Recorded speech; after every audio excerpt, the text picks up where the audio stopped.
ہر زمزم ایڑیاں رگڑنے کے بعد ملتا ہے۔ ایڑیاں رگڑنا سیکھو، اللہ دیتا ہے اور اتنا دیتا ہے کہ نسلوں تک ختم نہیں ہوتا۔ غریب کو صدقہ یہ سمجھ کر مت دیجیے کہ آپ اس کی زندگی سنوار رہے ہیں، بلکہ یہ سمجھ کر دیجیے کہ وہ آپ کی آخرت سنوار رہا ہے۔ اپنے رب سے اپنی خطاؤں کی معافی مانگتے رہا کرو، کیونکہ زندگی موقع کم اور دھوکہ زیادہ دیتی ہے۔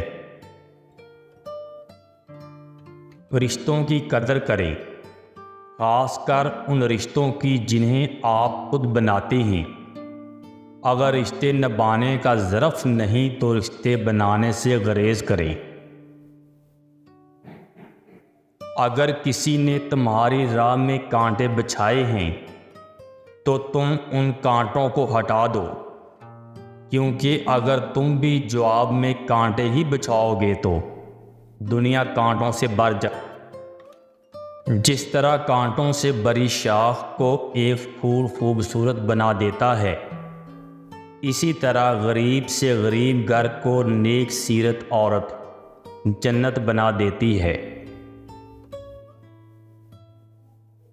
جہاں معاف کرنے سے خوشگوار نتائج اور اچھائی کا امکان ہو، وہاں بدلہ لینے کی خواہش ظلم ہے۔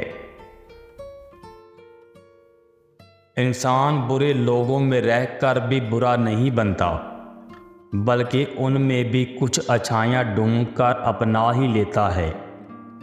ظرف تو اپنا ہے، فطرت اور ایمان بھی اپنا ہے، تو کوئی اور کیسے آپ کو برا بنا سکتا ہے؟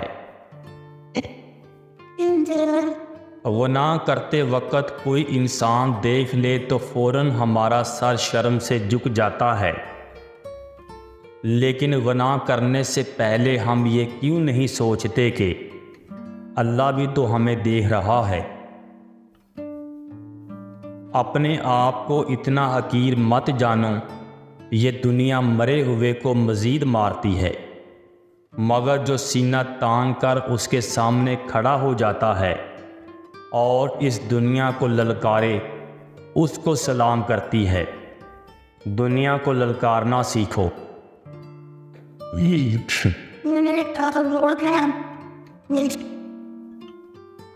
اس شخص کو کبھی اپنی زندگی میں لازمی مضمون نہ بناؤ جس کے لیے آپ اختیاری مضمون کی حیثیت رکھتے ہو۔ تھوڑی سی خاموشی بہت سے مان اور برہم رکھ لیتی ہے۔